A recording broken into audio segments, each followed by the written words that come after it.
नए सदस्यों का सिंचन करते हुए मुझे साल भर से ज्यादा हो गया है। अपने कर्तव्य में धीरे धीरे मैंने कुछ सिद्धांतों पर महारत हासिल की और सिंचन का मेरा तरीका भी सुधर गया। मुझे लगा इस कर्तव्य को निभाने का मुझे थोड़ा अनुभव है और बिना मदद के भी मैं नए सदस्यों का अच्छा सिंचन कर सकता हूं। नए सदस्यों को समस्याएं और मुश्किलें होने पर मैं सत्य खोजकर उन्हें सुलझाने में मदद कर सकता। मुझे लगा मैं कर्तव्य अच्छे से निभा सकता हूं। मैंने सोचा मुझे किसी के मार्गदर्शन की जरूरत नहीं थी। दूसरे मेरे कामकाज की देखरेख करें यह भी जरूरी नहीं था। इसीलिए मैंने भाई बहनों की देखरेख और सलाह स्वीकार नहीं की और उन्हें उन लोगों की ज्यादा जानकारी नहीं दी जिनका सिंचन मैं कर रहा था। अपना काम बस मैं अपनी ही शर्तों पर करता था। एक दिन सुपरवाइजर फियोली ने कुछ नए सदस्यों के बारे में पूछा और कुछ सवाल भी किए। मिसाल के तौर पर मैं नए सदस्यों को सभाओं के बारे में सूचित कैसे करता था। फलां फलां भाई बहन सभा में क्यों नहीं आए? क्या मैं नए सदस्यों की हालत या उनकी मुश्किलें समझने के लिए उनके साथ अक्सर संगति करता था? ये सवाल सुनकर मेरे मन में प्रतिरोध जागा। मैंने सोचा, क्या इन्हें लगता है मैं अपना कर्तव्य गैर जिम्मेदारी से निभा रहा हूं? क्या ये मुझ पर भरोसा नहीं करती? मैं बहुत ढीठ था। अपना भ्रष्ट स्वभाव दिखाए बिना ना रह सका। उनकी अनदेखी करनी चाहिए। उन्होंने पूछा, क्या नए सदस्य सभाओं में आने में रुचि रखते हैं? तो मैंने बेपरवाही से हाँ कह दिया। एक भी बात विस्तार से नहीं बताई। उन्होंने नए सदस्यों को सूचित करने का तरीका पूछा तो मैं बोला, मैं संदेश लिख कर भेजता हूं। लेकिन मैंने सूचित करने के तरीकों, सदस्यों की मुश्किलों आदि की जानकारी नहीं दी। फिर उन्होंने पूछा, नए सदस्यों के साथ मैं किन पहलुओं पर संगति करता था? तो मैंने बेसब्री से कहा, मुझे नए सदस्यों के साथ संगति करना आता है। मगर मैंने न तो संगति का ब्यौरा दिया, न उनकी प्रतिक्रिया बताई और न ही उनके सवाल बताए। वे मेरे जवाब से संतुष्ट नहीं थीं। वे जानना चाहती थीं कि क्या मैं इन नए सदस्यों को सहारा और मदद दे रहा था। मैंने सोचा, वे मुझे कम आंक रही हैं, मानो मुझे अपना कर्तव्य निभाना ना आता हो। इससे मुझे बड़ी बेचैनी हुई। सुपरवाइजर बस काम को विस्तार से समझकर अपना कर्तव्य ठीक से निभाना चाहती थी। बिल्कुल, पर मैंने ये समझे बिना हमेशा प्रतिरोध किया।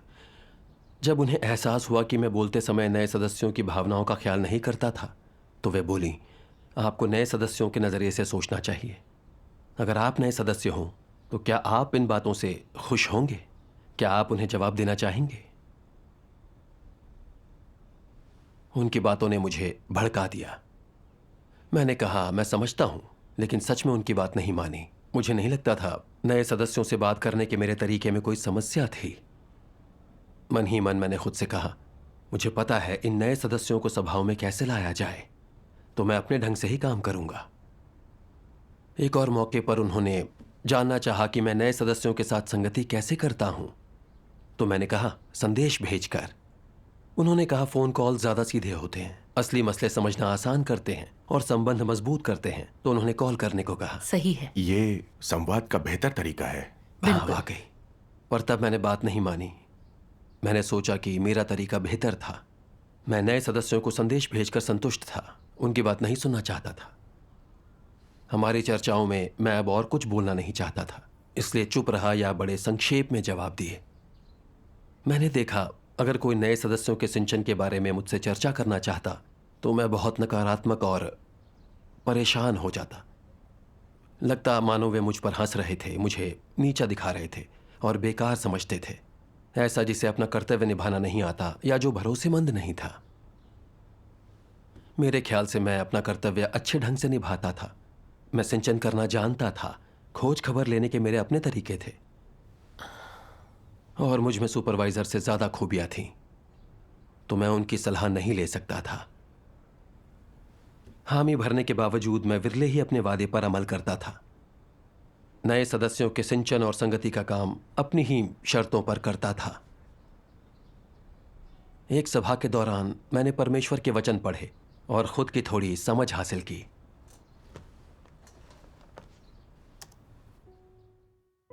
सर्वशक्तिमान परमेश्वर कहते हैं, कुछ लोग अपनी काट छांट या खुद से निपटा जाना स्वीकार नहीं करते। अपने दिलों में वे स्पष्ट रूप से जानते हैं कि दूसरे जो कह रहे हैं वो सत्य के अनुरूप है, लेकिन वे इसे स्वीकार नहीं करते।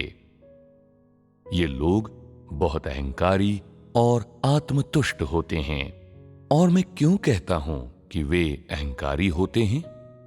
क्योंकि अगर वे अपनी काट छांट या खुद से निपटा जाना स्वीकार नहीं करते तो वे आज्ञा पालन नहीं करते, और अगर वे आज्ञा पालन नहीं करते तो क्या वे अहंकारी नहीं हैं? वे सोचते हैं कि उनके कार्य अच्छे हैं और उन्हें नहीं लगता कि उन्होंने कुछ गलत किया है, जिसका अर्थ है कि वे स्वयं को नहीं जानते। ये अहंकार है। किसी भी व्यक्ति को स्वयं को पूर्ण या प्रतिष्ठित और कुलीन या दूसरों से भिन्न नहीं समझना चाहिए। ये सब मनुष्य के अभिमानी स्वभाव और अज्ञानता से उत्पन्न होता है। हमेशा अपने आप को विशिष्ट समझना ये अभिमानी स्वभाव के कारण होता है।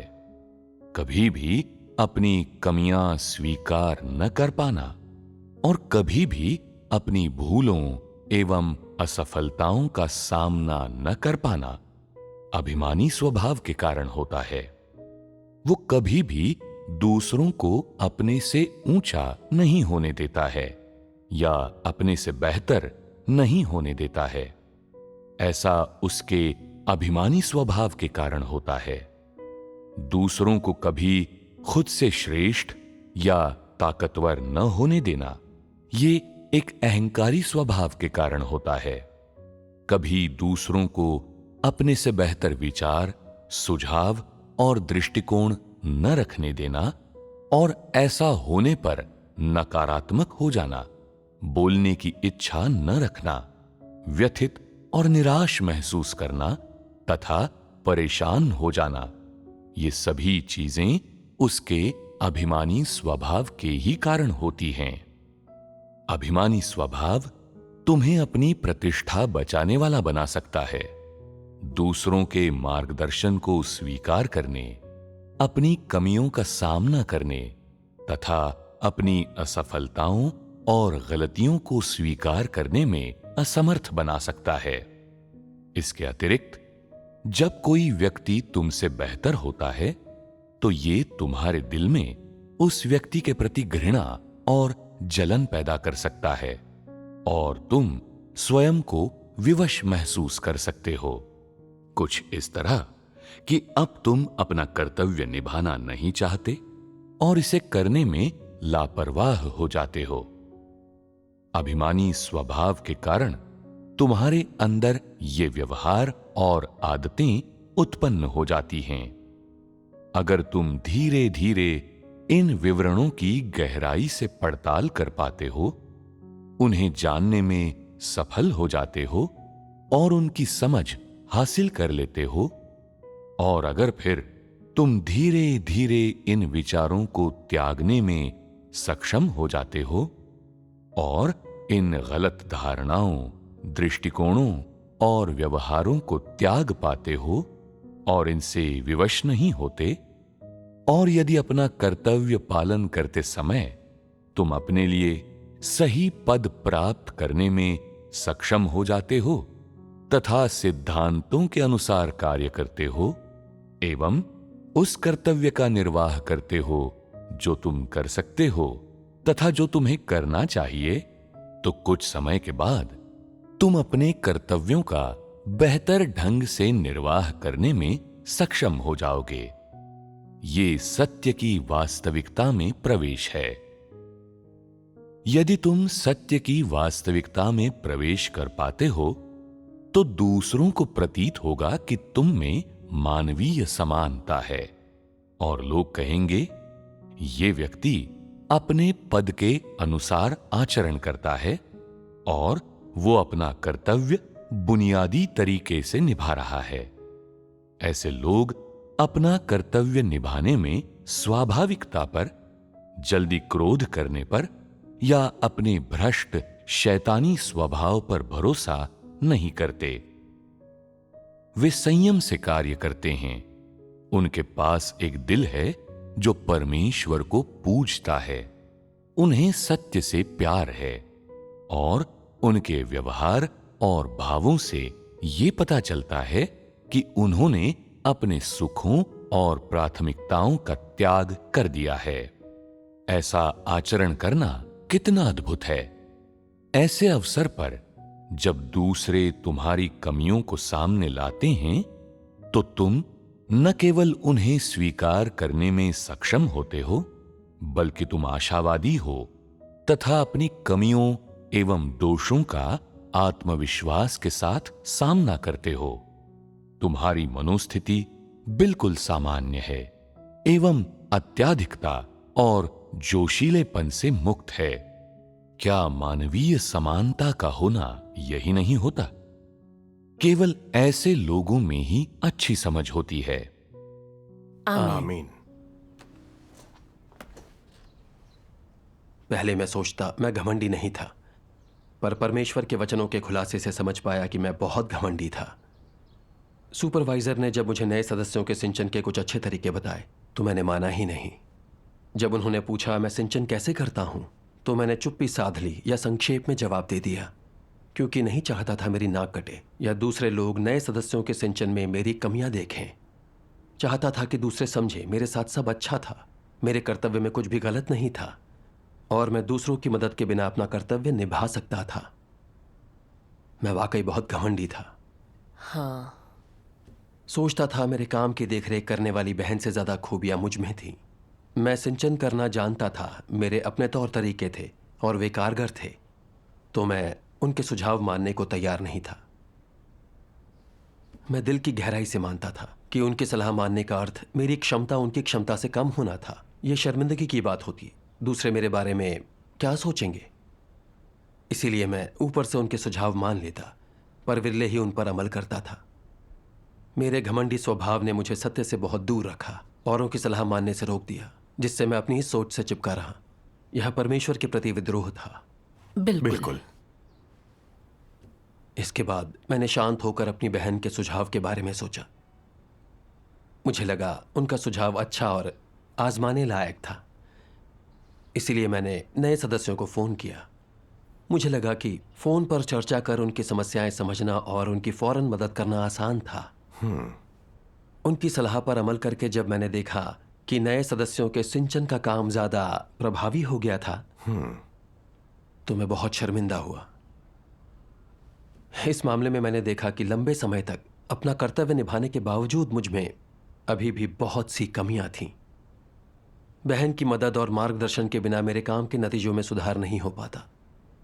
यह भी समझा कि मैं दूसरों से बेहतर नहीं था, सिर्फ अपने दम पर कर्तव्य नहीं निभा सकता था। सही है।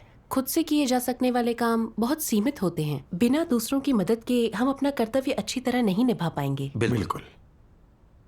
एक दिन सुपरवाइजर ने मुझसे एक नए सदस्य की हालत और कई दिनों से उसके सभाओं में न आने की वजह पूछी। मेरे बता देने के बाद उन्होंने कुछ और सवाल भी पूछे। जानना चाहा कि मैं अपना कर्तव्य कैसे निभाता हूं। मुझे शर्मिंदगी महसूस हुई। मैं बहुत प्रतिरोधी हो गया। उनके किसी भी सवाल का जवाब नहीं देना चाहता था, क्योंकि अपने काम को लेकर मुझे उनकी देखरेख और पूछताछ मंजूर नहीं थी। लगा कि मेरा भ्रष्ट स्वभाव फिर से सिर उठा रहा था। तो मैंने परमेश्वर से उसके प्रबोधन के लिए प्रार्थना की, ताकि मैं ऐसे माहौल में पालन करना सीखूं, अपनी भ्रष्टता को पहचानूं और दूसरों के मार्गदर्शन को स्वीकारूं। फिर मैंने परमेश्वर के कुछ वचन पढ़े। सर्वशक्तिमान परमेश्वर कहते हैं, मसीह विरोधी किसी और को भागीदारी, पूछताछ या निरीक्षण करने नहीं देते, और ये कई तरीकों से प्रकट होता है। एक है सीधा और स्पष्ट इनकार। जब मैं काम करूं तो हस्तक्षेप, सवाल और निगरानी मत करो। मैं जो भी काम करता हूं वो मेरी जिम्मेदारी है। मैं जानता हूं कि उसे कैसे करना है और किसी और को मेरा प्रबंधन करने की जरूरत नहीं है। ये सीधा इनकार है। एक और अभिव्यक्ति ये कहते हुए ग्रहणशील दिखने की होती है, ठीक है, चलो थोड़ी संगति कर लेते हैं और देखते हैं कि काम कैसे किया जाना चाहिए। लेकिन जब दूसरे वास्तव में प्रश्न पूछना शुरू करते हैं और उनके काम के बारे में और जानने की कोशिश करते हैं, या वे कुछ समस्याएं बताते हुए कुछ सुझाव देते हैं, तो उनका क्या रवैया रहता है? वे ग्रहणशील नहीं रहते। ये सही है। वे स्वीकार करने से मना कर देते हैं, दूसरों के सुझाव खारिज करने के कारण और बहाने ढूंढते हैं, गलत को सही और सही को गलत में बदल देते हैं। लेकिन असल में अपने दिल में वे जानते हैं कि वे तर्क को तोड़ मरोड़ रहे हैं, कि वे खोखली बातें कर रहे हैं, कि ये अटकलबाजी है, कि उनके शब्दों में वो वास्तविकता नहीं है जो दूसरे लोगों की बातों में है। और फिर भी अपनी हैसियत की रक्षा करने के लिए, और ये अच्छी तरह जानते हुए भी कि वे गलत हैं और दूसरे लोग सही हैं, वे दूसरे लोगों की सही बात गलत में और अपनी गलत बात सही में बदल देते हैं, और जहां वे होते हैं वहां सही और सत्य के अनुरूप चीजों को कार्यान्वित न होने देकर अपनी गलत बात कार्यान्वित करते रहते हैं। उनका उद्देश्य क्या होता है? ये दूसरे लोगों को हस्तक्षेप, पूछताछ या निरीक्षण करने से रोकने और भाई बहनों को ये सोचने पर बाध्य करने के लिए होता है कि उनका वैसा करना जैसा वे कर रहे हैं न्याय संगत है, सही है, परमेश्वर के घर की कार्य व्यवस्थाओं और कार्य के सिद्धांतों के अनुरूप है, कि अगुआ के रूप में वे सिद्धांत का पालन कर रहे हैं। वास्तव में कलीसिया में कुछ ही लोग सत्य समझते हैं। निस्संदेह ज्यादातर लोग सत्य समझने में असमर्थ हैं। वे इन मसीह विरोधियों की असलियत नहीं देख पाते और स्वाभाविक रूप से उनके झांसे में आ जाते हैं। जब शैतान कार्य करता है तो वो किसी और को हस्तक्षेप नहीं करने देता। वो जो कुछ भी करता है उसमें अपनी ही चलाना चाहता है और हर चीज नियंत्रित करना चाहता है, और कोई भी उसका निरीक्षण या पूछताछ नहीं कर सकता। किसी को हस्तक्षेप या दखलंदाजी करने की अनुमति तो बिल्कुल भी नहीं होती। मसीह विरोधी इसी तरह कार्य करता है।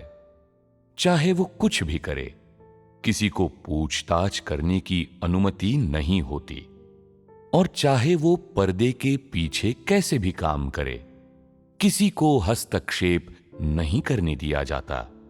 ये मसीह विरोधियों का व्यवहार है। वे ऐसा इसलिए करते हैं क्योंकि उनका स्वभाव अत्यंत अहंकारी होता है और उनमें समझदारी की अत्यंत कमी होती है।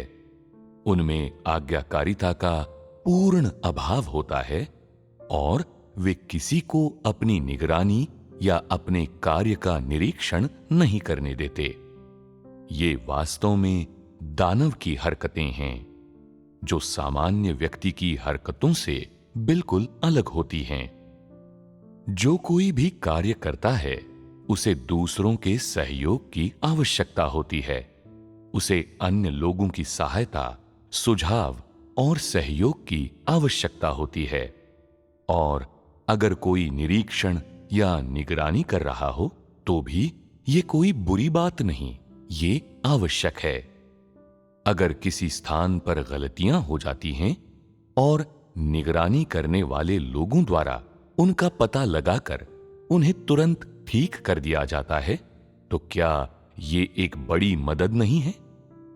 इसलिए जब बुद्धिमान लोग काम करते हैं तो वे इसे पसंद करते हैं कि अन्य लोग उनका निरीक्षण और अवलोकन करें और उनसे प्रश्न पूछें। अगर संयोगवश कोई गलती हो ही जाए और ये लोग बता सकें और गलती तुरंत ठीक की जा सके, तो क्या ये अप्रत्याशित लाभ नहीं है? इस दुनिया में कोई ऐसा नहीं है जिसे दूसरों की मदद की जरूरत न हो। ऑटिज्म या डिप्रेशन से पीड़ित लोग ही अकेले रहना पसंद करते हैं। जब लोग ऑटिज्म या डिप्रेशन से ग्रस्त हो जाते हैं तो वे सामान्य नहीं रह जाते। वे अब खुद को नियंत्रित नहीं कर पाते। अगर लोगों का मन और बुद्धि सामान्य है और वे दूसरों के साथ संवाद नहीं करना चाहते, अगर वे नहीं चाहते कि अन्य लोग उनके द्वारा किए जाने वाले किसी भी काम के बारे में जानें, अगर वे पर्दे के पीछे काम करते हुए उसे गुप्त रूप से छिपकर अकेले में करना चाहते हैं और वे किसी और की कोई बात नहीं सुनते, तो ऐसे लोग मसीह विरोधी होते हैं, है ना? ये एक मसीह विरोधी है। आमीन। परमेश्वर के ये वचन अद्भुत हैं। देख रेख स्वीकार करने को तैयार न होना मसीह विरोधी का स्वभाव दिखाता है। बिल्कुल, मुझे लगा ये वचन मेरे लिए परमेश्वर का न्याय थे।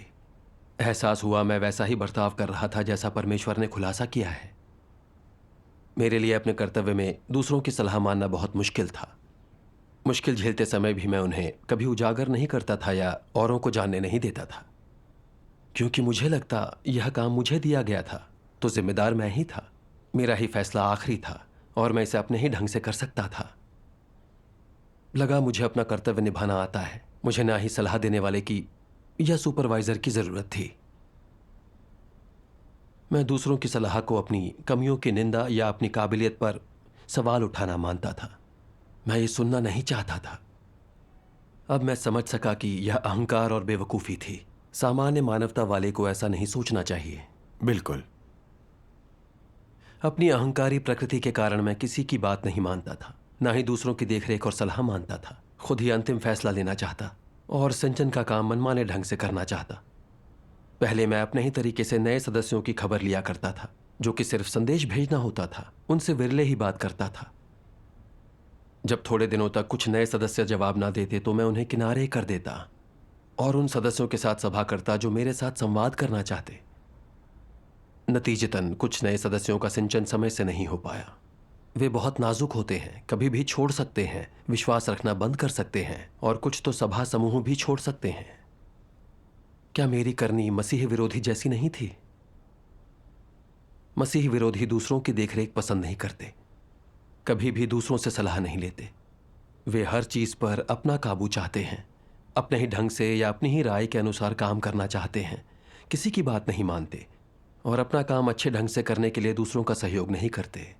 हाँ, मैंने देखा कि मैं मसीह विरोधी की राह पर चल रहा हूं, तो मुझे डर लगा। ऐसा ही करता रहा तो परमेश्वर मुझसे घृणा करेगा। वो जिनसे घृणा करता है उनके जीवन का कोई मूल्य नहीं होता। परमेश्वर की नजरों में वे दुश्मन होते हैं। सही है। परमेश्वर के वचन से मैंने यह भी जाना कि सबकी अपनी कमियां और खामियां होती हैं, इसलिए हमें दूसरों की सलाह और मदद चाहिए। कर्तव्य अच्छे से निभाने के लिए लोगों से सहयोग करना चाहिए। बिल्कुल। मेरे काम की खोज खबर लेकर और मुझे सुझाव देकर सुपरवाइजर मेरी मदद कर रही थी। अमल करने पर मैंने उन्हें उपयोगी पाया, पर मैं उन्हें स्वीकारना नहीं चाहता था। इस तरह मैंने कलीसिया के कार्य को नुकसान पहुंचाया। यह एक गंभीर मामला था। सही कहा। इसके बाद मैंने परमेश्वर के कुछ वचन पढ़े। सर्वशक्तिमान परमेश्वर कहते हैं, जब कोई तुम्हारी निगरानी या निरीक्षण करने में थोड़ा समय लगाता है या तुमसे गहन प्रश्न पूछता है, तुम्हारे साथ खुले दिल से बातचीत करने और ये पता लगाने की कोशिश करता है कि इस दौरान तुम्हारी स्थिति कैसी रही है, यहां तक कि कभी-कभी जब उनका रवैया थोड़ा कठोर होता है और वे तुमसे थोड़ा निपटते हैं और तुम्हारी थोड़ी काट-छांट करते हैं और तुम्हें अनुशासित करते और धिक्कारते हैं, तो वे ये सब इसलिए करते हैं क्योंकि उनका परमेश्वर के घर के कार्य के प्रति एक ईमानदार और जिम्मेदारी भरा रवैया होता है। तुम्हें इसके प्रति नकारात्मक विचार या भावनाएं नहीं रखनी चाहिए। अगर तुम दूसरों की निगरानी, निरीक्षण और पूछताछ स्वीकार कर सकते हो तो इसका क्या मतलब है? ये कि अपने दिल में तुम परमेश्वर की जांच स्वीकार करते हो। अगर तुम लोगों के द्वारा अपनी निगरानी, निरीक्षण और पूछताछ स्वीकार नहीं करते, अगर तुम इस सब का विरोध करते हो, तो क्या तुम परमेश्वर की जांच स्वीकार करने में सक्षम हो? परमेश्वर की जांच लोगों की पूछताछ से ज्यादा विस्तृत, गहन और सटीक होती है। परमेश्वर जो पूछता है वो इससे अधिक विशिष्ट, कठोर और गहन होता है। इसलिए अगर तुम परमेश्वर के चुने हुए लोगों द्वारा निगरानी की जाना स्वीकार नहीं कर सकते, तो क्या तुम्हारे ये दावे कि तुम परमेश्वर की जांच स्वीकार कर सकते हो खोखले शब्द नहीं हैं? परमेश्वर की जांच और परीक्षा स्वीकार करने में सक्षम होने के लिए तुम्हें पहले परमेश्वर के घर, अगुवाओं और कार्यकर्ताओं और भाई बहनों द्वारा निगरानी स्वीकार करने में सक्षम होना चाहिए। अगर तुम्हारे पास परमेश्वर से डरने वाला दिल है, तो तुम स्वाभाविक रूप से परमेश्वर की जांच पड़ताल पाने में सक्षम होगे। पर तुम्हें परमेश्वर के चुने हुए लोगों की निगरानी को स्वीकार करना भी सीखना होगा, जिसके लिए तुम में सहिष्णुता और स्वीकृति होनी जरूरी है। अगर तुम किसी को तुम्हारे काम की निगरानी करते, निरीक्षण करते या बिना तुम्हारी जानकारी के जांच करते देखते हो, और अगर तुम गुस्से में आ जाते हो, उस व्यक्ति से दुश्मन की तरह पेश आते हो, उससे घृणा करते हो और उस पर वार भी कर बैठते हो, उसे विश्वासघाती की तरह देखते हो, उसके वहां न रहने की कामना करते हो, तो ये एक समस्या है। क्या ये अत्यंत दुष्टता पूर्ण नहीं है? इसमें और एक राक्षस में क्या फर्क है? क्या ये लोगों से उचित ढंग से पेश आना है? अगर तुम सही रास्ते पर चलते हो और सही काम करते हो, तो तुम्हें लोगों की जांच से डरने की क्या जरूरत है? तुम्हारे दिल में कोई चोर है। अगर तुम अपने दिल में जानते हो कि कुछ समस्या है, तो तुम्हें परमेश्वर के न्याय और ताड़ना को स्वीकार करना चाहिए। इसी में समझदारी है। अगर तुम जानते हो कि तुम्हारे साथ कुछ समस्या है, पर तुम किसी को तुम्हारी निगरानी, तुम्हारे काम के निरीक्षण या तुम्हारी समस्या की छानबीन करने देना नहीं चाहते, तब तुम बहुत ज्यादा अनुचित हो रहे हो। तुम परमेश्वर से विद्रोह और उसका प्रतिरोध कर रहे हो, और इस मामले में तुम्हारी समस्या और भी गंभीर है। अगर परमेश्वर के चुने हुए लोगों ने भांप लिया कि तुम एक कुकर्मी या गैर विश्वासी हो, तो नतीजे और भी बड़ी मुसीबत वाले होंगे। इसलिए जो लोग दूसरों की निगरानी, जांच और निरीक्षण को स्वीकार कर सकते हैं, वे सबसे समझदार लोग होते हैं। उनमें सहिष्णुता और सामान्य मानवता होती है। जब तुम्हें पता चलता है कि तुम कुछ गलत कर रहे हो या भ्रष्ट स्वभाव दिखा रहे हो, तो अगर तुम दूसरे लोगों के साथ खुलकर बात करने में सक्षम होते हो, तो इससे तुम्हारे आसपास के लोगों को तुम पर नजर रखने में आसानी होगी। पर्यवेक्षण को स्वीकार करना निश्चित रूप से आवश्यक है, लेकिन मुख्य बात है परमेश्वर से प्रार्थना करना, उस पर भरोसा करना और निरंतर आत्मचिंतन करना, खासकर जब तुम गलत मार्ग पर चल पड़े हो, कुछ गलत कर दिया हो, या जब तुम तानाशाही तरीके से कोई एक तरफा कार्रवाई करने वाले हो और आसपास का कोई व्यक्ति इस बात का उल्लेख कर तुम्हें सचेत कर दे, तो तुम्हें इसे स्वीकार कर तुरंत आत्मचिंतन करना चाहिए और अपनी गलती को स्वीकार कर उसे सुधारना चाहिए। इससे तुम मसीह विरोधी मार्ग पर चलने से बच जाओगे। अगर कोई इस तरह तुम्हारी मदद कर तुम्हें सचेत कर रहा है, तो क्या अनजाने में ही तुम्हें संरक्षित नहीं किया जा रहा है? किया जा रहा है। यही तुम्हारा संरक्षण है। आमीन। परमेश्वर के वचन बहुत अच्छे हैं। हाँ। काम की देखरेख करने वाला कोई हो, यह अच्छी बात है। इससे हमारी रक्षा होती है। हम कलीसिया का कार्य बाधित करने से बच पाते हैं। बिल्कुल। परमेश्वर के वचन दूसरों की देखरेख के महत्व और लाभों को बहुत स्पष्ट कर देते हैं। पहले मैं अपनी देखरेख के फायदे वाकई नहीं समझता था, जिस वजह से मैंने अपनी देखरेख करने वालों का प्रतिरोध किया। सोचता था वे मेरे काम पर नियंत्रण रखते हैं या हिकारत की नज़र से देखते हैं। मुझे लगता था कि जो काम के बारे में पूछता है, शायद वह सोचता है कि मैं गैर जिम्मेदार और काम में नाकाबिल था, अपना कर्तव्य दूसरों जैसा नहीं निभा सकता था। इसलिए मैं दूसरों की देखरेख का बहुत प्रतिरोध करता था। लेकिन परमेश्वर के वचन से मैं समझ पाया कि मेरी राय गलत थी, सत्य के अनुरूप नहीं थी। बिल्कुल। मेरे काम में कुछ कमियां थीं और सुधार के लिए मुझे भाई बहनों की मदद की सख्त ज़रूरत थी, मगर मैंने देखरेख से इनकार कर दिया। इस तरह क्या मैं कभी काम की गलतियां ठीक कर पाता या अपना काम बेहतर ढंग से कर पाता? भाई बहनों का मुझसे मेरे काम के बारे में पूछना बहुत अहम था, क्योंकि वे काम की जिम्मेदारी उठाकर अपना कर्तव्य निभा रहे थे। मुझे चुप्पी साधने का रवैया नहीं अपनाना चाहिए।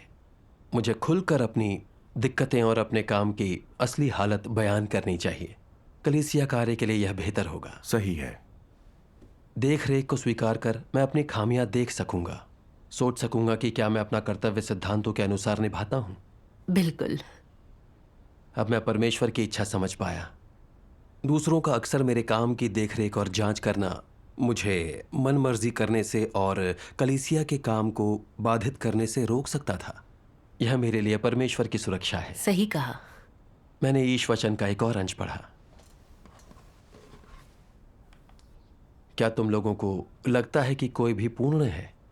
लोग चाहे जितने शक्तिशाली हों या चाहे जितने सक्षम और प्रतिभाशाली हों, फिर भी वे पूर्ण नहीं हैं। लोगों को यह मानना चाहिए, यह तथ्य है। अपनी शक्तियों और फायदों या दोषों के प्रति लोगों का यही रवैया भी होना चाहिए। यही लोगों में होना चाहिए। ऐसी तार्किकता के साथ तुम अपनी शक्तियों और कमजोरियों के साथ साथ दूसरों की शक्तियों और कमजोरियों से भी उचित ढंग से निपट सकते हो, और इसके बल पर तुम उनके साथ सौहार्दपूर्वक कार्य कर पाओगे। यदि तुम यह सत्य समझ गए हो और उसकी वास्तविकता में प्रवेश कर सकते हो, तो लोगों के साथ सौहार्दपूर्वक रहकर उनकी खूबियों का लाभ उठाकर अपनी कमजोरी दूर कर सकते हो। इस प्रकार तुम चाहे कुछ भी करो, तुम सदैव उसमें श्रेष्ठतर होते जाओगे और परमेश्वर का आशीष प्राप्त करोगे। आमीन। आमीन। परमेश्वर के वचन से मैं समझ गया कि सब में अपनी अपनी खूबियां और खामियां होती हैं, और इस दुनिया में कोई भी परिपूर्ण नहीं होता। लोग चाहे जितने भी समर्थ क्यों ना हों, उनमें कमियां होती ही हैं। हम कलीसिया में जो भी कर्तव्य निभाते हों, उसे दूसरों के सहयोग से अलग नहीं किया जा सकता। शैतान ने हमें इतना भ्रष्ट कर रखा है कि हम हमेशा अपने भ्रष्ट स्वभाव के अनुसार ही काम करते हैं। इसलिए हमें भाई बहनों की देखरेख की जरूरत होती है, ताकि हम सिद्धांतों से भटके नहीं और कम गलतियां करें। बिल्कुल। जब दूसरे लोग काम में मेरी समस्याएं समझने आते, तो मुझे इसका इस्तेमाल खुद को सुधारने के मौके की तरह करना चाहिए था। उनकी खूबियों से अपनी कमजोरियों की भरपाई करनी चाहिए थी। इससे मुझे और कलीसिया के कार्य को मदद मिलती।